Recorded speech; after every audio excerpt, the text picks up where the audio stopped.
Welcome to the evening roundup for April 30, 2025. I'm Maya Hayes. And I'm Julian Vance. Tonight, we're going to focus on some key developments in AI technology and also touch on some space news.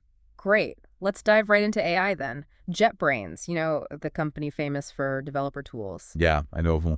They've just released their first open AI model. It's called Mellum. Ah, Mellum. Right. Specifically for coding, isn't it? Exactly. And it's pretty hefty, trained on over 4 trillion tokens, I read, and something like 4 billion parameters. That's right. So those parameters, they're like the knobs the AI uses to understand and generate code, and it's on Hugging Face now. Yep, available there. Under an Apache 2.0 license, which is quite permissive.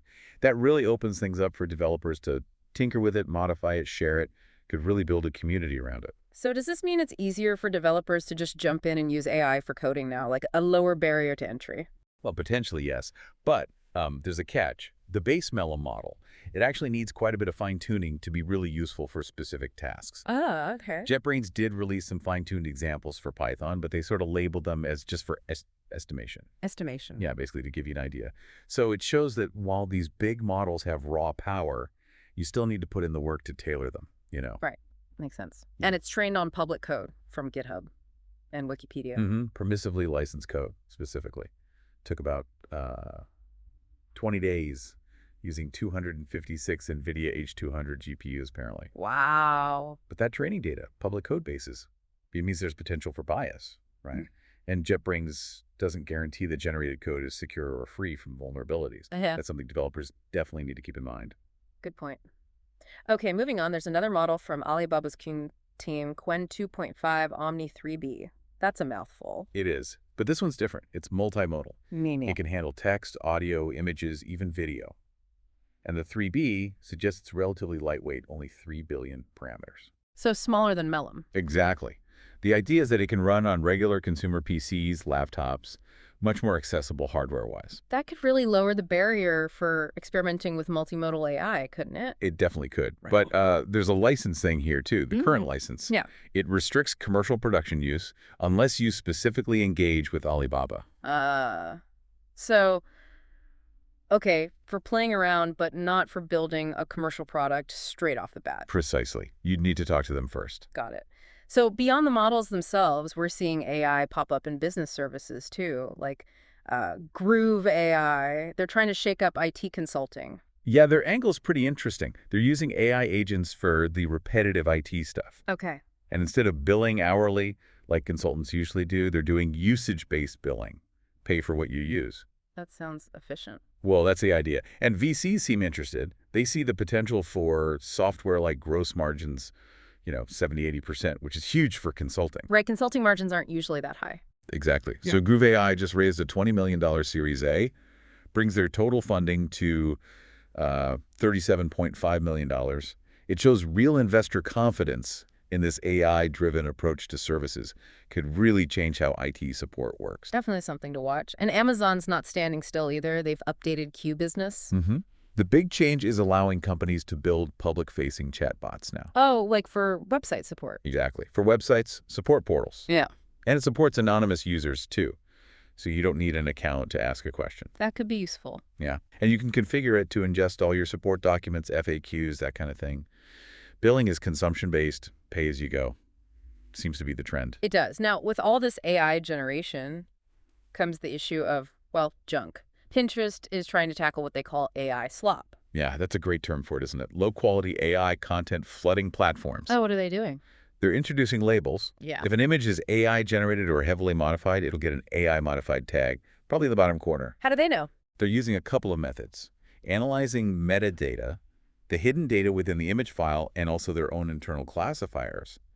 AI systems trained to spot AI content. Okay. What if it gets it wrong? Creators can appeal if they think a label is incorrect. And importantly, they're also planning to give users more control. How Soon, you'll apparently be able to go into the little three-dot menu on pins and choose to see left AI content. That's a good option to have. Seems like a necessary step for a visual platform like Pinterest. Absolutely. Maintaining trust and, the quality of what people see is crucial for them. But these AI advancements, they bring risks too, right? We're hearing about AI-generated code having issues. Hallucination. Yes, that's a significant worry. Hallucinated libraries. Research looked at code from 16 different large language Well, models, yeah. right, and found that nearly 20% of the references to third-party packages were for packages that don't actually exist. 20%, that's huge. It is. Over 440,000 fake references out of 2.2 million checked. And interestingly, the open source models had the highest hallucination rate, around 21%. Why is that so bad? If the package doesn't exist, it just won't work, right? Well, yes, but it creates a security hole. It increases the risk of package confusion attacks. Explain that. A malicious actor sees the AI suggesting a non-existent package name, say, cool utility v2. They quickly create a real package with that exact name, but fill it with malware. Oh, Then a developer using the AI-generated code tries to install cool utility v2, finds the malicious one, installs it, and boom, system compromised. wow. Okay, that is a serious risk. Developers really need to double-check those dependencies. Definitely. Vigilance is key. And speaking of risks, privacy concerns are popping up again with Meta's Ray-Ban glasses. The AI features are on by default now. That's the report. AI features enabled automatically. Now, the AI isn't always listening or watching, only when you activate the features, but when it is active, it analyzes photos and videos. And Meta stores your voice recordings for up to a year to improve products. Is there an opt-out for the voice storage? Apparently not for the storage itself. If you don't want them training their AI on your voice, you have to go in and manually delete the recordings. That puts the burden on the user. It's always this trade-off, isn't it? Convenience versus privacy. It often seems that way. And the risks aren't just digital privacy. We're seeing real-time deepfakes used in scams now. Real time, like in live video calls. Exactly. Scammers using generative AI to alter their appearance, their voice, live during a call. That's terrifying. What kind of scams? All sorts. Romance scams, Medicare fraud targeting seniors, grandparent scams where they pretend to be a grandchild in trouble. It makes it incredibly hard to tell if you're talking to who you think you're talking to. Yeah, visual confirmation used to be a safeguard. This really undermines that. It does. We desperately need better detection tools and just more public awareness about this. Agreed. Okay, let's shift to a more positive application. AI in healthcare seems to be making strides. UTMB, University of Texas Medical Branch. Yes, they're doing some really interesting work analyzing CT scans for cardiac risk. Specifically, incidental coronary artery calcification, or ICCase. Incidental meaning the scan wasn't even looking for heart problems. Precisely. Someone gets a chest CT for, say, lung issues, but the AI analyzes it anyway for signs of calcium buildup in the heart arteries. Clever. It automatically calculates the Agatston score, that's a measure of plaque and flags, patients who might be at high risk but don't know it. So it's catching things early. Exactly. If a patient has a score over 100 and no prior cardiology history, they get automatically notified. If the score is really high, like over 300, they're even piloting automated phone calls. How many people are they catching this way? They're looking at about 450 scans a month and identifying maybe 5 to 10 high-risk cases monthly that might otherwise have been missed. That's potentially life-saving. It really could be. They're also using AI for emergency scans, like for strokes or pulmonary embolism, to get faster notifications to doctors. Are they worried about the AI making mistakes, like those hallucinations we talked about? They are, and they say they have methods to prevent that and also to avoid anchoring bias, where the AI might get stuck on an initial finding. It involves validation and keeping radiologists in the loop. Seems like a careful approach. Good to hear. They're using AI for other things, too. Yeah, things like helping justify inpatient admissions, identifying gaps in patient care. It's becoming quite integrated there. Okay, one last AI point: infrastructure. Google's getting involved in training electrical workers. Yeah, this is a really important, often overlooked piece.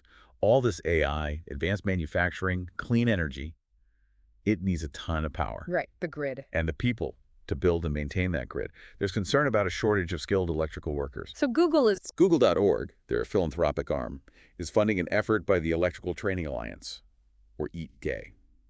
The goal is to help train 100,000 existing workers and 30,000 new apprentices. and incorporate AI tools into their training. Exactly. Help them work smarter, perhaps.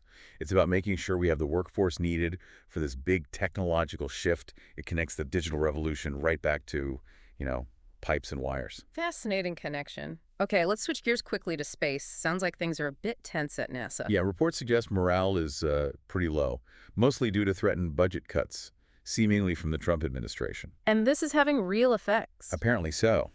NASA's top climate lab, the Goddard Institute for Space Studies, GISS, which is housed at Columbia University, their lease got canceled. Cancelled. Why? The reason cited is budget cuts mandated by this new Department of Government Efficiency, DOGE. So GIS staff are working from home until at least September. Wow, that's a major climate research center. It is. And there was apparently a tense town hall meeting at Goddard Space Flight Center recently, even had security guards present. Suggests employees are really worried. Understandable. Meanwhile, leadership is changing. Jared Isaacman's nomination to be administrator. It's moved forward. The Senate Commerce Committee approved his nomination, 19-9.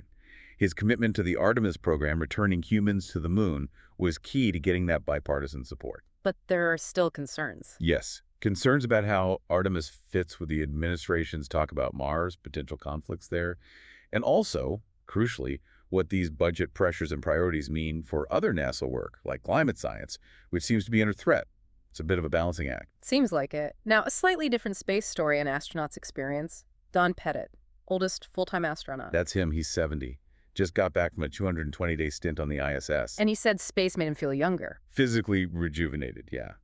He said in zero-G, he could do heavy squats, deadlifts easily, aches and pains he had on Earth just vanish. Felt decades younger. Wow. But coming back was tough. Oh, yeah. Significant physical challenges readjusting to gravity. But it's fascinating, right, how space affects the body.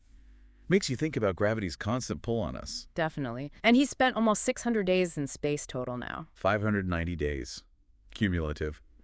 And he thinks he still has a few more good years left for maybe another flight. Quite something. Incredible dedication. All right, that brings us to the end of our roundup for April 30th, 2025. We covered quite a bit on AI and space. We certainly did. Hopefully this look into these very dynamic fields gave you some valuable insights. Join us next time as we delve into more of the important stories shaping our world.